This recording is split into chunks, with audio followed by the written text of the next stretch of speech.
It really sucks if you're a customer. I mean, if you think about the process, once we've implemented all this revolutionary technology in our marketing, in our leasing, in our applications, in our move-ins, all of these different bits of technology, there's a customer that's supposed to use all this stuff, and they're being sent from this app to this app to this app to this app. Multifamily is a 95+% occupancy business. There's no spare capacity to give away to people, right, in the multifamily industry, and we sell our product 12 months at a time. So there is no analogous situation in multifamily to hospitality. If I can stop people from being as profitable as they want to be, somehow that's going to benefit renters. That's going to translate through into cheaper rent. And of course it isn't. Like, it doesn't, even at the margin, it doesn't do that. But over the long run, if you make building and running multifamily less profitable, you exacerbate the affordability problems, which is why.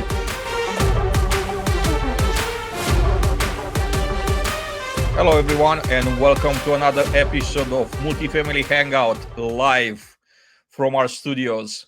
I'm Adrian, Danila, your host. I'm gonna turn it away to my co-host, Chris Moreno. Take it away, sir. Awesome. Thank you, Adrian. Awesome to be out here in beautiful Dallas, Texas, one of the capitals of the multifamily industry, and to welcome Dom Beveridge, founder and principal of 20 for 20. It's a consulting and publishing firm specializing in multifamily tech and operations.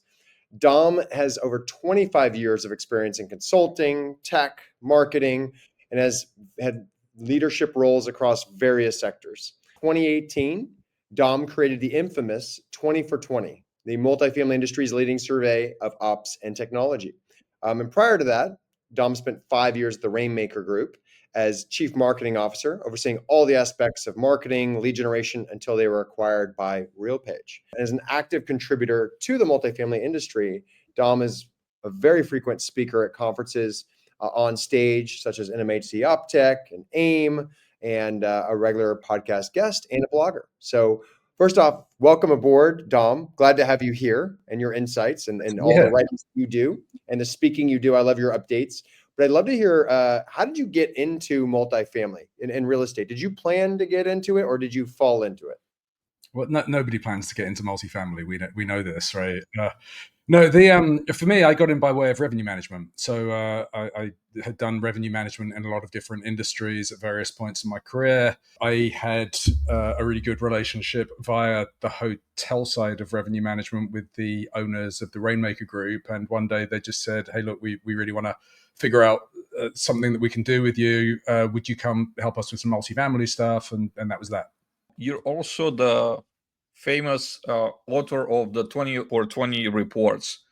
How did that idea came about? The sort of annual survey that's now in its 7th edition, it actually started at Optech back in 2018, where Donald Davidoff and I were heading to the conference, and we were just kind of deciding what we wanted to meet with people about. And we just had this idea of like, well, why don't we, instead of pitching stuff at people, which is what all of these leaders are hearing all week while they're at Optech, why don't we ask them what's on their mind and commit to just write it up as some kind of a paper? We found that the interviews that we had just yielded these really interesting results. So we made it into a slightly bigger thing than we planned to, and it just got this really big response from the industry. And so it just became this annual thing. Yeah, I mean, you go pretty deep into a lot of areas. I enjoy, your articles and updates. Obviously, Jay Parsons, Brett Hargrave, some great speakers.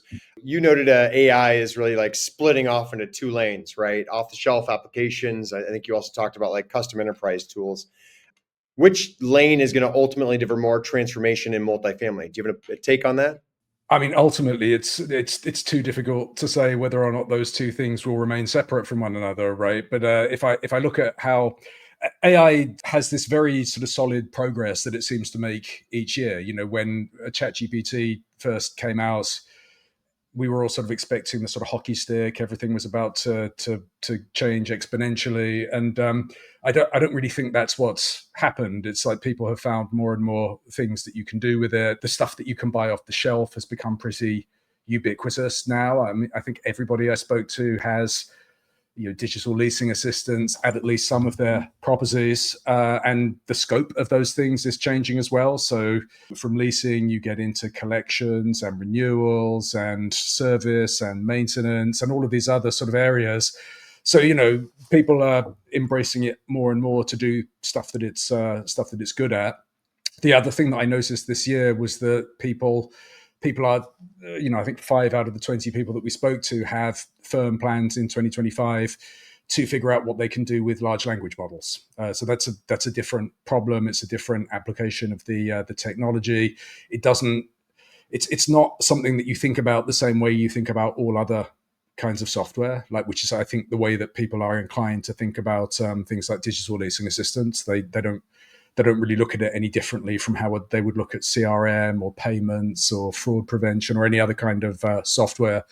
But when you think about what can I do with this immensely powerful that can solve problems that we haven't even thought of yet, that's something that for the first time this year I saw some people planning to actually devote some, burn some calories on. Dom, based on what I read in a report, a few of them are yet venturing to custom open AI tools, copilots, things of that nature. Are we nearing an inflection point in AI adoption? Do you believe? No, I don't think there'll be some defined point where stuff really. I hear a lot of talk like that, but just the reality is that people solve the problems that they have, and the technology that's available to you, some of it improves a lot, and you adopt more of that, and over the course of time things will probably accelerate. I don't see a point where we're going to switch from from the old world to the new world in terms of AI adoption in the way that some of the podcasts say that we are. I'm out here at the NMHC and the RETC conference, and all types of technologists, obviously folks on the supplier side who are building the tools, and there's almost like an overload of technology for these folks, and how to triage all the APIs, the LLMs, all the information people are spitting into these LLMs. What are your thoughts as big discussion on, not only is there bad data going after more bad data, many people incorrectly using these systems and getting stuck, and then obviously all the systems trying to integrate together. There's a lot of challenges out there. You said people figure out how to solve for them. Do you have an opinion on obviously all these everything trying to come together and shoving it into one tube so that people can cleanly see information and data? I mean, I generally think there's a lot of tech out there. It's been very easy to fund companies for the last few years. We've had some different sort of VC models that have taken hold in multifamily. The one thing I know for sure is that more companies are getting funded than used to get funded. What you really see when you talk to people about what's close to top of their mind, or what their priorities are, or what the biggest stuff they work with in the last year or so, just some tech project or some project that was to do with their tech stack is just way closer to the top of mind than it normally would be, which I think is interesting. I mean, there's a number of different reasons why that would be the case, right? Properties haven't been trading lately. So what that means is, for most companies, that means I'm not onboarding and offboarding properties at the rate that I normally am, which means I have more time to think about other stuff, right? So maybe I'm more inclined to implement some piece of technology than I would have been previously.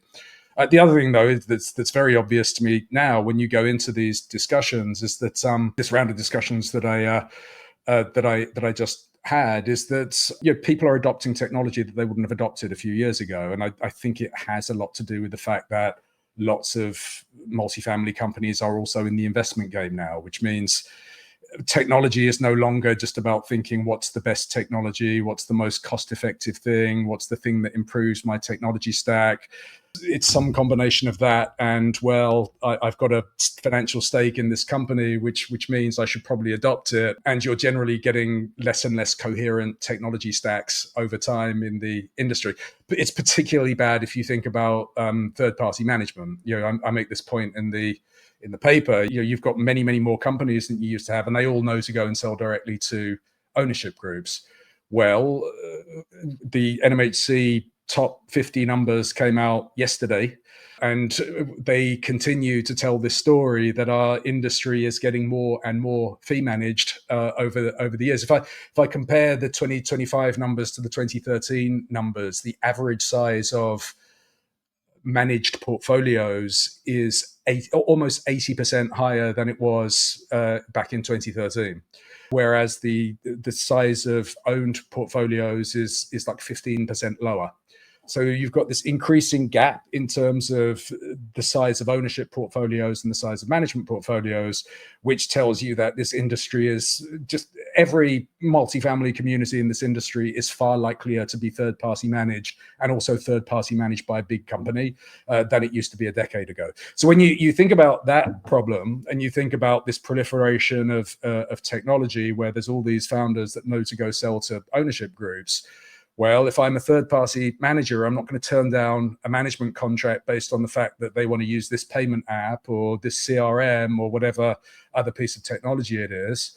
And it's certainly not an asset manager's job to engineer an operator's customer journey for them. So you've got this situation where it is literally nobody's job to make the technology make sense to the people we're expecting to use it. And so it's not surprising that we've got this increasing disconnect in terms of things like customer journeys. From the high-level conversations you had with these executives, are they any of them seeing any type of the light at the end of the tunnel when it comes to the current situation you just described? And I'm gonna take it more like micro at the site level. I witnessed a panel at UpTech last year in November, and one of the panelists said that we expect our entry-level employees, leasing agents, to be proficient in 63 pieces of software. And then the other panelist said, yeah, well, you're still probably not too bad because our number is 67.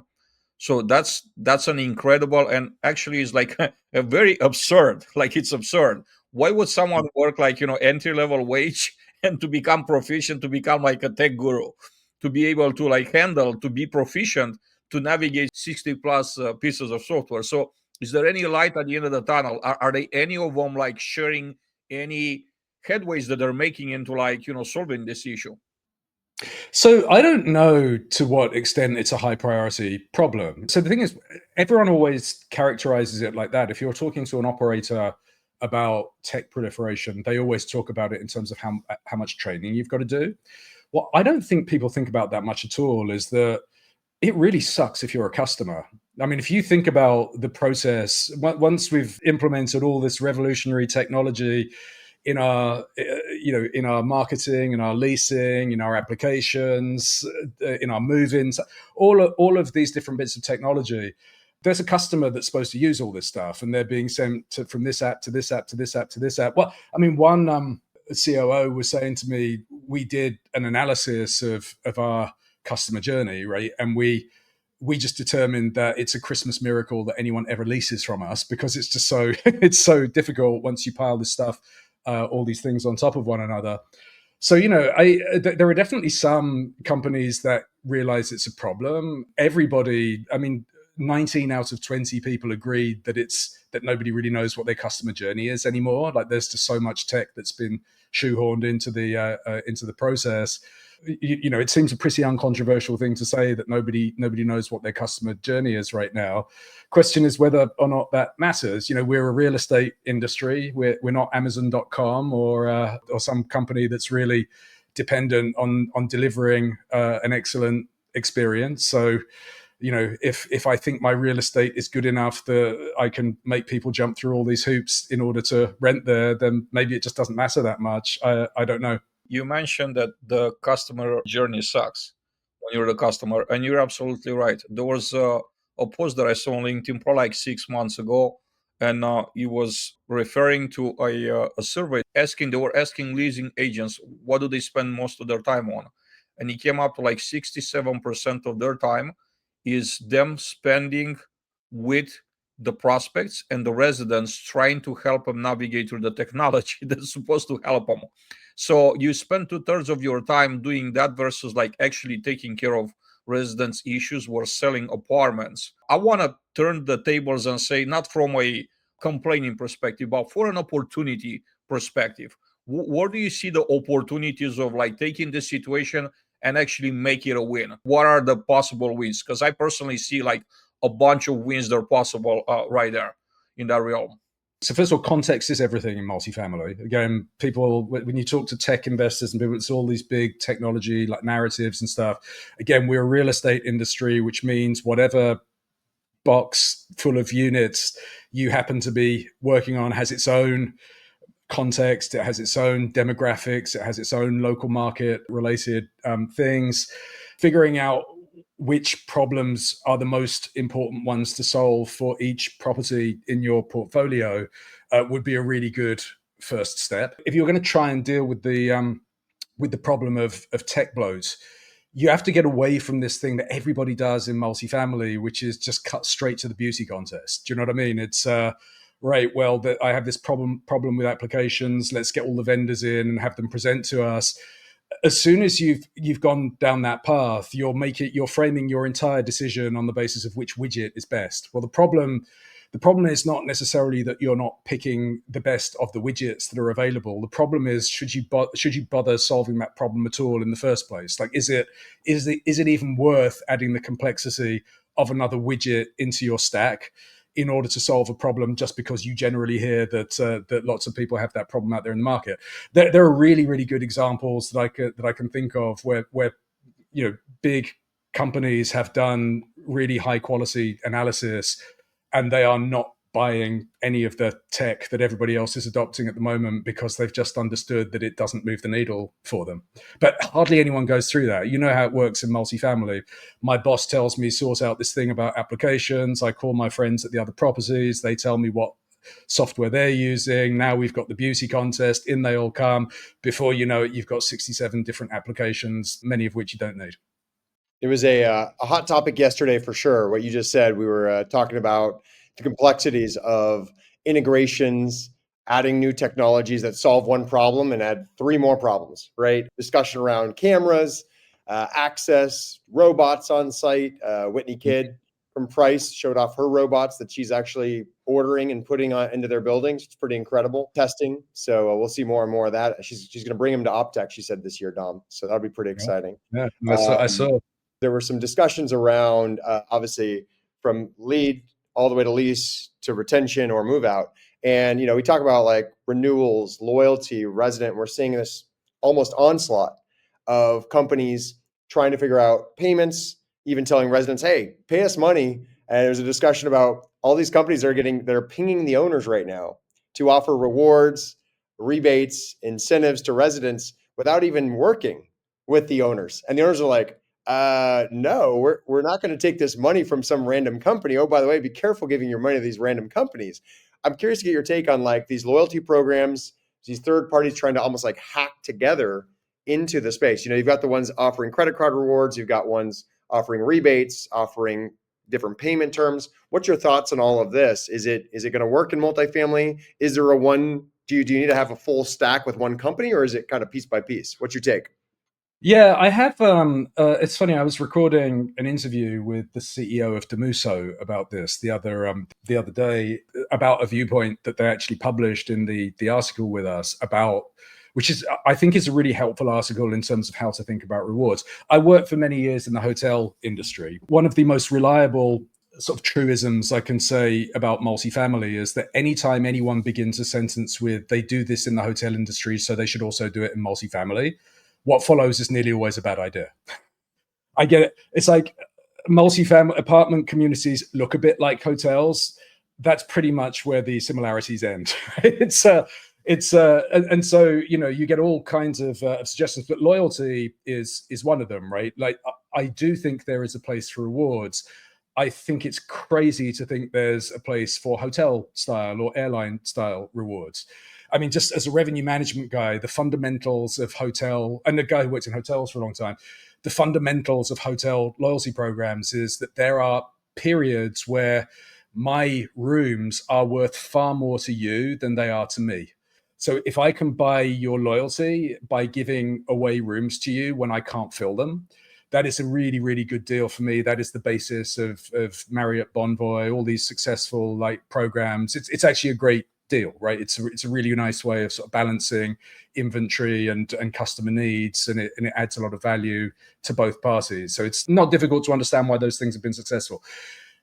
Multifamily is a 95+% occupancy business. There's no spare capacity to give away to people, right? In the multifamily industry, and we sell our product 12 months at a time. So there is no analogous situation in multifamily to hospitality. So you end up with these ideas that, all right, well, we can give away gifts that that are going to make you likelier to rent with me again. And it's like, okay, now some of these things are a bit of a reach if you really think of the causality of why I move house or why I choose not to move house. So I have a high degree of skepticism for that. But what I do think is really interesting is the thing that Damuso has been talking about, which is this idea that you can nudge people to change their paying behavior. Like you can turn somebody who would have paid late into somebody who pays on time. You can get somebody who pays on time to pay a couple of days earlier. There is some marginal benefit in terms of when people are shopping for properties, they are a bit likelier to rent somewhere where there is some kind of rewards program. The thing that I think is interesting as well is thinking about it not as a marketing program. I think that's a bit wrong-headed. Thinking about it as an extension of the payments experience is a much better idea. Again, multifamily has this bias towards thinking from the real estate outwards rather than, if you're Amazon.com, you're trying to think about what is a purchase experience? What is an e-commerce experience supposed to be like? What should it be like to pay for this stuff? What's the best way we can do that? That tends not to be the way multifamily thinks about it. They think about the real estate first. Payments are a way of funneling money into the real estate. It gives you this very sort of utilitarian, not very customer-centric way of thinking about things like payments. But yeah, if you turn it around and think about it from the customer's perspective, I want little rewards when I agree to do stuff. When I agree to pay electronically instead of bringing you a check, I want something in return for that, right? So rewards, I do think they have their place when we think about them as something more like an extension of the payment experience. There's a lot of buzz around AI triaging maintenance requests and creating work orders. What is the real progress that you see on that front? And then do you think it's scalable based on what you're seeing? I think that's going to start getting popular. I've seen enough technology that looks good at dealing with this, what they call the intake problem. I just wrapped up a series of interviews that I did with all of the founders of the best of breed technology companies, several of whom have got AI capabilities that are dealing with this intake problem. If we think about the context of this, I mean, Adrian, as somebody who's got deep experience in maintenance, you know how difficult this idea of centralizing maintenance is, right? There's a lot of talk about it. I've been following this pretty assiduously in 20 for 20 for the last few years. There's very, very little in terms of tangible progress that's been made during the years that I've been talking about it. And it's just because it's hard, right? You can't automate away most maintenance tasks. Even if you're thinking about sharing resources between properties, you only need just enough windshield time to make that not worth doing anymore. As soon as you're asking people to move from one property to another, that means they've got the opportunity to forget a tool or a part or something. Or keys, apartment keys. Right. We're talking about this like we're gonna do this great thing, and we're still managing keys out of a box. Yeah, no, exactly. So you've got all these problems that make it difficult, and also even when you're successful, right? Even when you start to separate out tasks or outsource stuff, you start to have negative impacts on things like team morale, right? The team doesn't work in the way that it used to because we've split up the jobs and everyone's now a bit tasked. So there's lots and lots of reasons why this is a difficult thing to do.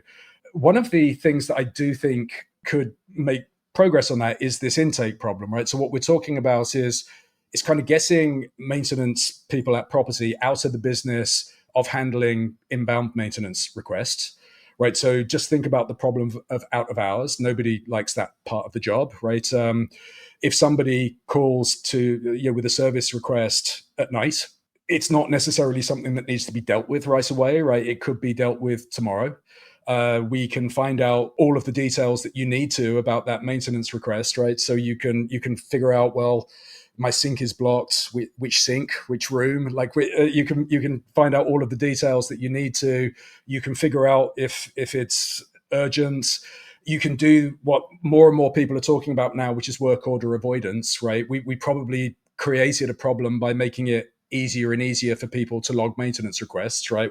With some of the maintenance apps and things that we created. So we maybe made a bit of a rod for our own back with that technology. But now an AI can explain how to reset the GFCI button or find the reset button on your garbage disposal, or or it can figure out that I don't need to deal with this until tomorrow, and it can find out what will be a convenient time for us to come fix it. Or it gives you the benefit of like immediate responses. It improves the quality of information. It means fewer maintenance people get called into emergency situations that they don't need to. It sounds like a good way to solve several of the problems that are perennial with maintenance service delivery. And now a word from Dean Fungawing, founder and CEO, Kairos. I can tell you, I've had clients that prior to installing our technology had 7-figure losses, 6-figure losses. They install our tech, nothing, literally nothing. It's like drops off, and their insurance companies are calling us going, how are you doing this?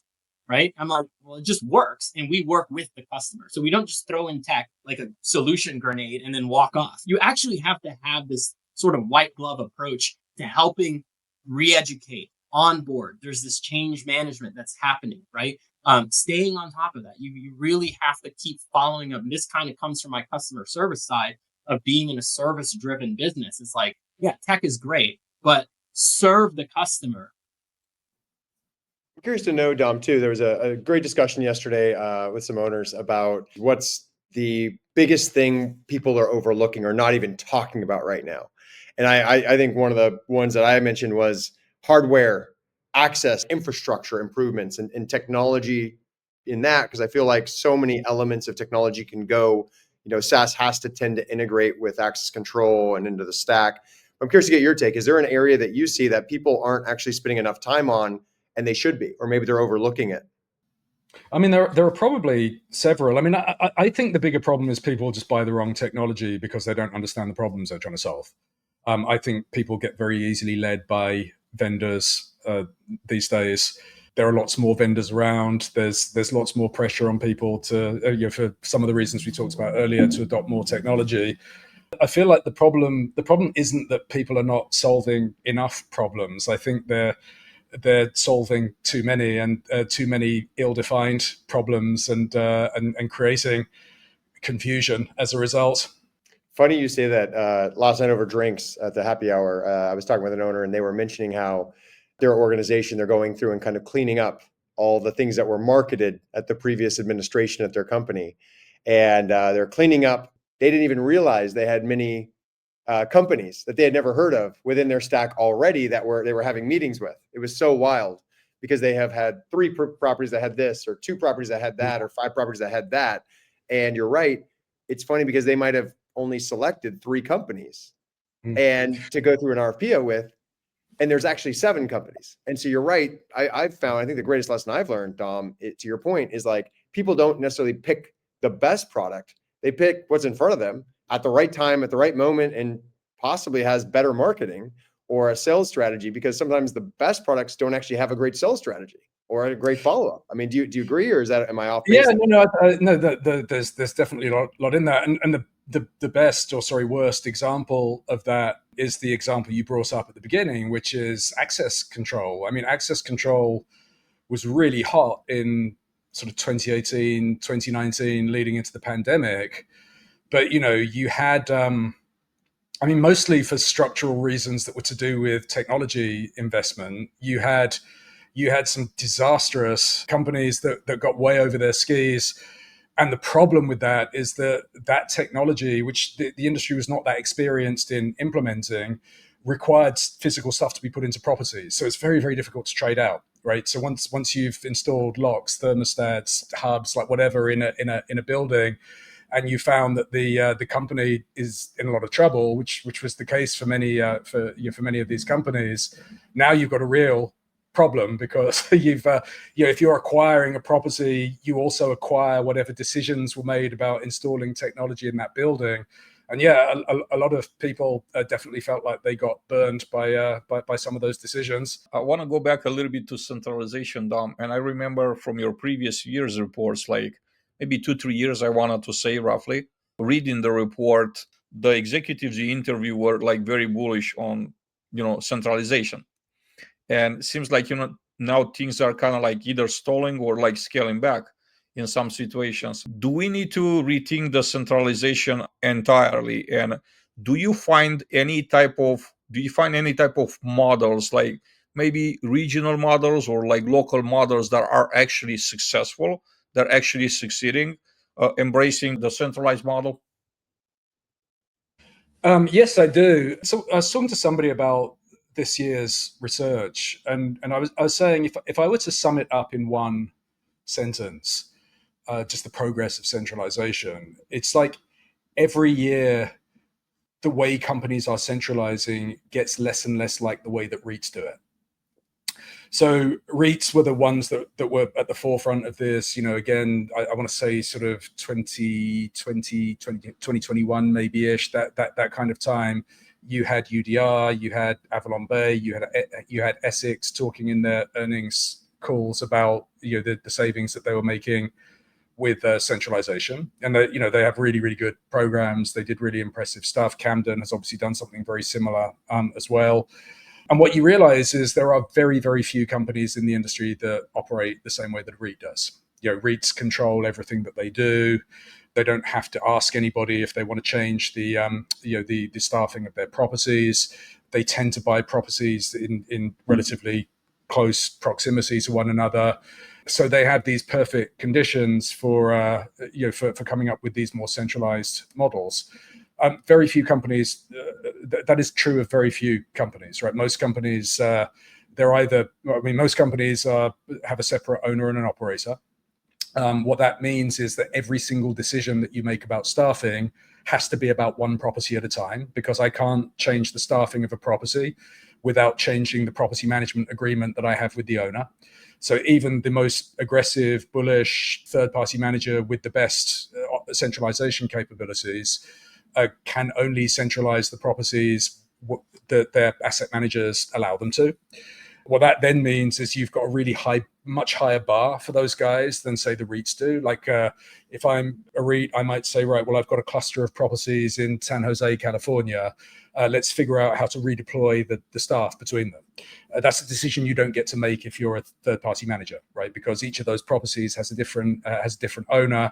So the conversation is about, okay, this property here, am I going to take that team member 100% off, or am I going to leave them 100% on site? That's a much higher bar than I'm going to share people between properties, so now resources are fractional. It's 1 or 0 for most companies, and that means it's hard to do. That doesn't mean they're not doing it. It just means they're having to figure out really different ways to do that.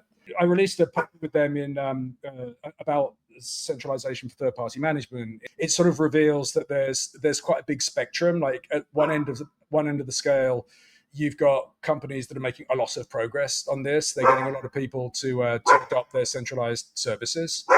And then at the other end of the scale, you've got really big companies that are doing next to nothing about this. So the short answer, Adrian, is it's all over the map.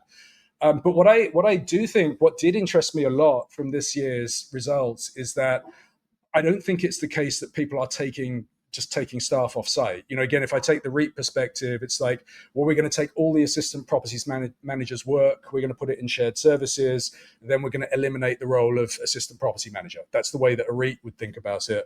That's not the way most companies think about it. Most companies think, all right, well, we've taken all of this admin work, we've put it in shared services.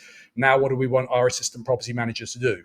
So it's much more like the roles are evolving. Like if I've got 2 properties close to each other, maybe I'm going to split the community manager role between 2 properties, and I'm going to ask the assistant property manager to do more.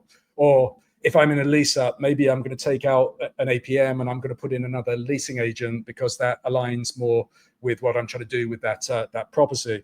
So it's much more about evolution than it is about simply arithmetic of subtracting people off properties, which again, I think is a trap that technology vendors are currently falling into. They think it's all about this arithmetic of, well, if I take away 50% of the work, that means I get to take away 50% of the people. And that's just not how property management really works.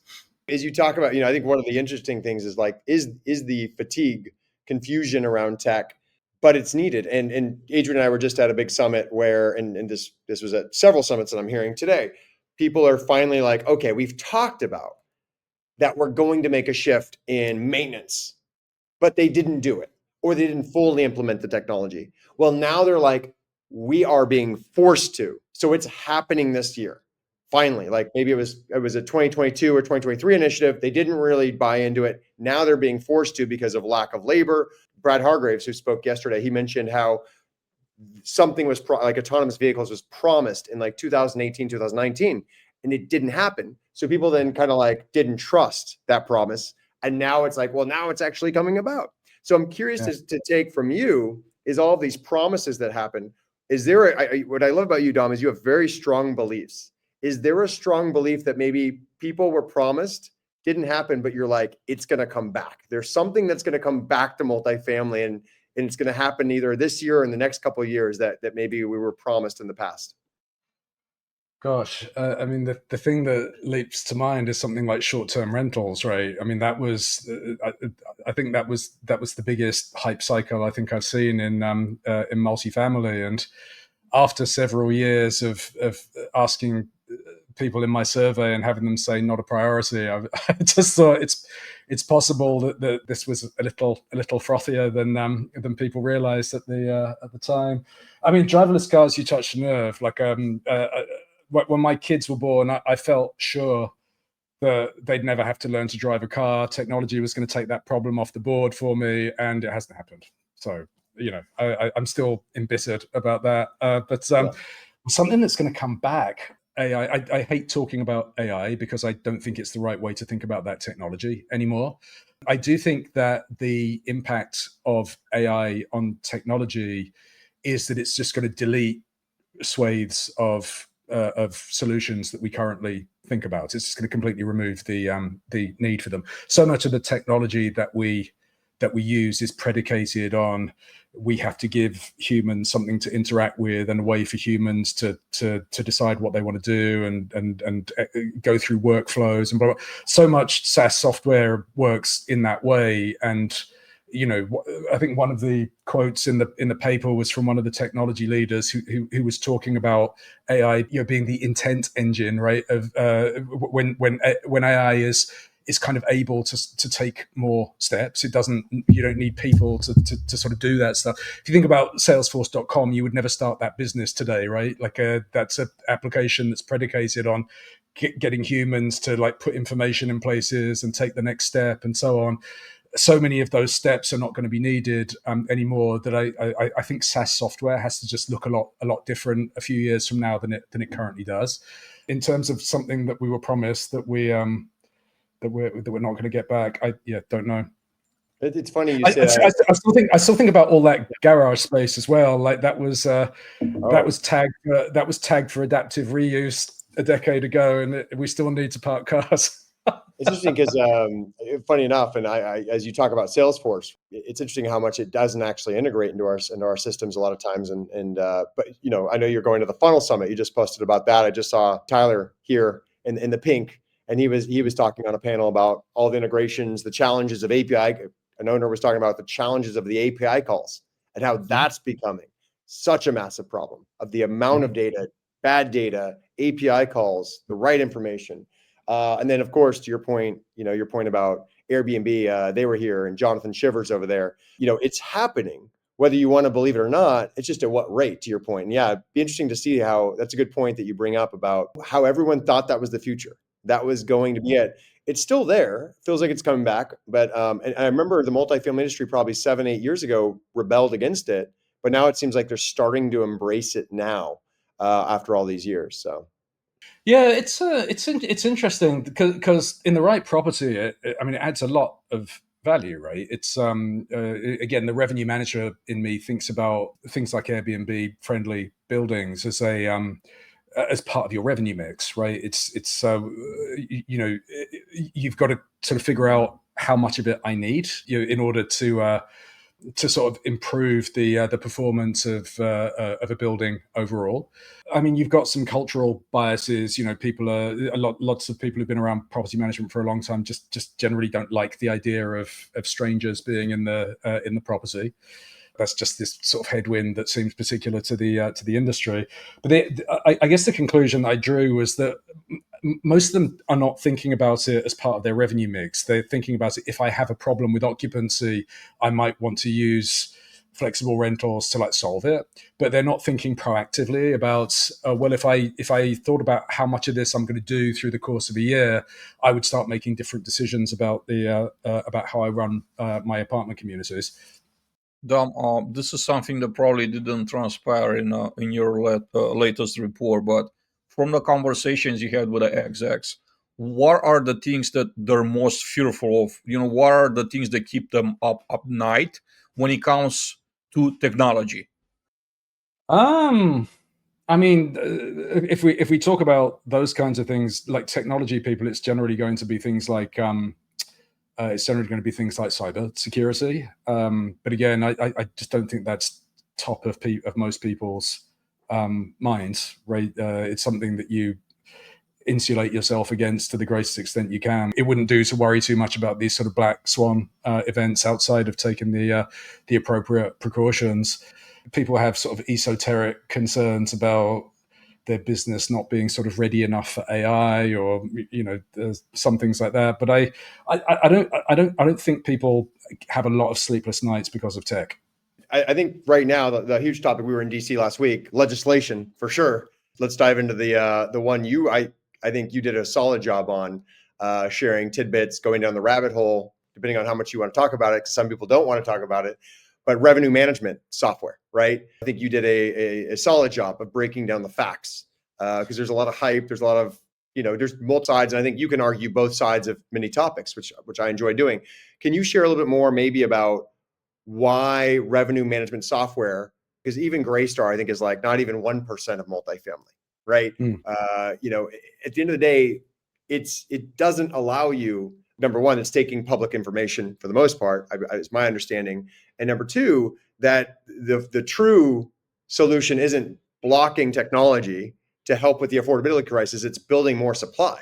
We need more housing. Are there any other things? Because I think you did a great job of diving down for people who didn't see the report you put out, the information you put out with, I think, NMHC or Red Sea. Can you share a little bit more about that and maybe some takeaways?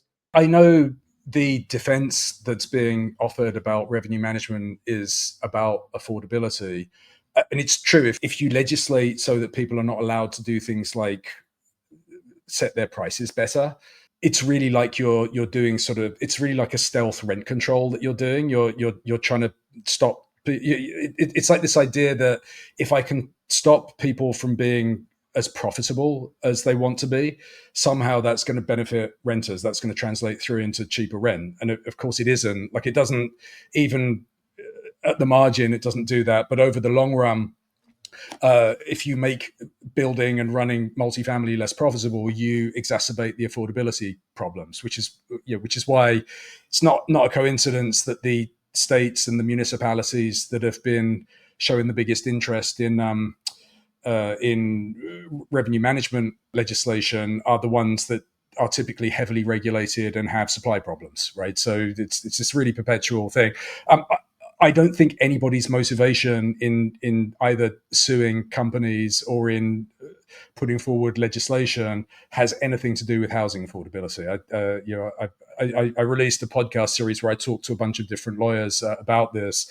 The original lawsuits from which all of this stems, it's basically a group of enterprising law firms who think there's an infraction of the Sherman Act that will enable them to get a load of money out of companies. It's not, they don't have altruistic or pro-consumer benefits in mind. They just think they've got an opportunity to make some money out of it. It's a pretty cynical business, but it's just the way that the law works. I notice this week we heard that there's a group of, I think, 18 of the companies that are named in the consolidated private lawsuits have entered negotiations to settle. So that's probably the beginning of the end of that. I actually thought it would take longer than this, but maybe we are now seeing the beginning of the end of that. The DOJ stuff, obviously the criminal investigation got cancelled late last year. The lawsuit that the DOJ filed, I doubt the DOJ has any interest in this anymore. It's just that once the DOJ files a lawsuit, as I understand it, it's quite difficult to get out of it. It's not normal to cancel a lawsuit once it's been initiated. So I just wonder if that just goes to the back of the queue and just sort of dies quietly. But in the current administration, I fail to see that it's that's likely to be pushed particularly aggressively. What was really interesting from this year's 20 for 20 survey is this is the first year in like 7 years of doing it where people are very actively changing systems. Revenue management has been a really settled technology for a long time. None of the C-suite was interested in it because, it had been delegated below their level in the organization. Then the lawsuits came along, so nobody wanted to talk about it for the last couple of years. But this year, it really looks like the period of not wanting to do anything about this is over. We have lots of companies that are switching technologies. They're switching revenue management and pricing intelligence platforms separately from one another, which I think is a really, really good thing. The more people get the fact that you shouldn't use any kind of competitor data in a pricing algorithm, the more people understand that, the better they will do as a result of it. I think one of the problems that these lawsuits discloses is that I think some of the vendors of software have sort of done the industry a disservice by selling revenue management as if it's like a property appraisal. Like that's a good way of selling software, but you've got a swathe of the industry that has adopted this software that has no idea what it's supposed to do. And so the more people understand that, actually, if I'm 95% occupied, my pricing decisions are about how many units I have left to sell and how many people I want to rent them, which is a different thing from what's the average price in the market. So the fact that people are looking at those two problems increasingly separately from one another, I regard as sort of progress. But yeah, it's now from being an extremely cold area, it's now a red hot area that I think will be one of the big stories for the next few years. As we approach the end of this conversation, by the way, amazing one, fascinating, always having you on. If you were to be advising a COO or a CIO on where to spend money in 2025 or where not to spend money, which are those areas that you would advise them on? Well, so again, my advice is always that context is everything, right? So, take an area like fraud, for example. It's the most evaluated and the most adopted technology in the industry right now. There's also a lot of hype about it over the last 6 months in particular. There are really, really good fraud tools out there. You are really, really, really well advised to understand how they work and how they relate to the specific problems of the submarkets, the properties, etc., that you are in. There's no sort of silver bullet that I would recommend for everybody.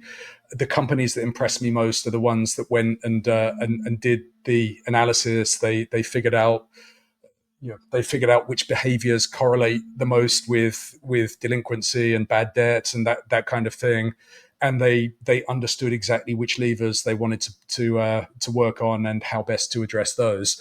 I would be wanting to do the work of figuring out exactly what those problems are, what needs you have that you don't already have a solution for, and then focusing on those things. So I know that's a theoretical answer rather than a specific one, but I just don't think you can recommend anything without understanding the specific context of the real estate we're managing. Yeah, good point. If there's kind of four key areas here, obviously around, like you talked about, BI, data intelligence, good data in, good data out, integrations. But fraud was a huge topic, of course. But not only the fraud, is the fraudsters get into the property and then crime follows. So there was a huge discussion around, I remember 10 years ago when we would put a camera on a property with like our packet systems, many moons, and people didn't want cameras. Well, now they're actually sounds like crime prevention or crime aspects are a hot topic. And then the other one, obviously the hot button topic we didn't get dive into, we'll have to do it on another call, is insurance. Obviously a big discussion here around the insurability of certain markets, the preventative maintenance, and then of course the hardware. Have you gone deep on the insurance and the crime side, or not quite yet? No, not really. Okay, so not the water. The water leaks. Someone mentioned on stage yesterday, water is their number one fear in a building, obviously besides fire. But water, they're like, water does a hell of a lot of damage, and it's happening every day. Yeah. It's my number one fear in my house. So like if I had Yeah. a 300 unit property I had to maintain, I'm pretty sure it would be a high priority thing for me too. Yeah.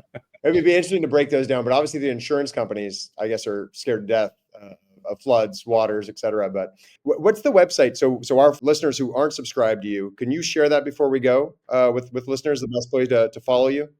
So it's 20for20.com, 20for20.com, or follow me on LinkedIn. I was having my homepage was having a problem earlier, so if you have any issues with that, just find me on LinkedIn, and I post all of my stuff there too. Yeah, you won't be disappointed if you follow Dom. What I love about Dom is he takes a unique perspective, backs it up with data, testimonials, and/or other folks, and from experience, and he makes it interesting. And again, I think he studies both sides. You do a great job of studying both sides and can argue either side if you wanted to, which is great. Yeah. Well, thank you. Well done. Once again, thank you for being with us today. Great conversation as always. We look forward to have you back on when you have more studies, more interesting information for the entire industry to hear about. Cool. Look forward to it. Awesome, Dom. Thanks so much, and we're excited to see you in Atlanta soon. We got to get you up to get you down to Atlanta, and I want to see more updates on your development and your building. It's always fun to see the construction. Yeah. It's almost done. It's almost done. I'll do a video there as soon as we're ready to cut the ribbon. Thank you everyone for watching us today. Also thank our sponsors from Kairos and Coastal Painting Contractors for making this possible. See you all next time. Have an amazing afternoon. Take care.